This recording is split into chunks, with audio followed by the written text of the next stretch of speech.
আপনারা দেখেছেন আমি সবসময় গাছের নিচে ছায়া জায়গায় মাশরুমের বেড ফেলিয়ে থাকি, পোয়াল মাশরুমের বেড। কিন্তু তার জন্য একটা ফার্ম বানিয়েও আপনি চাষ করতে পারেন। ফার্ম বানাতে হলে এইরকম গ্রিন নেট দিয়ে আপনি চাষ করবেন। তারপরে বাঁশের জায়গায় এরকম পাইপগুলোকে আপনি ব্যবহার করতে পারেন। পাইপগুলোর ভিতরে বালি, সিমেন্ট, চিপস ভর্তি করে নিতে হবে। দিলে এইটা অনেক দিন পর্যন্ত থাকবে, এতে উই পোকাও লাগবে না। তারপরে এতে নাট বোল্ট দিয়ে বাঁশ দিয়ে দেওয়া হচ্ছে। এই জায়গা আপনি লোহার অ্যাঙ্গেলেও দিয়ে তারপরে এরকম জিআই তার দিয়ে আপনি রেক বানিয়ে নেবেন। এইখানে আপনি জিআই তারের বদলে মোটা ফাইবার কেনও ব্যবহার করতে পারেন।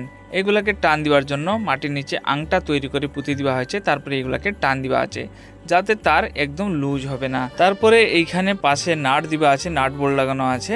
যদি লুজ হয়ে যায় এক ঘাড়া টাইট করে দিলে এই তারগুলা পুরা টাইট হয়ে যাবে। এর পুরো ভিডিওটা আমার চ্যানেলে আছে, আপনি গিয়ে দেখতে পারেন। ভালো লাগলে লাইক, শেয়ার, সাবস্ক্রাইব অবশ্যই করে নেবেন।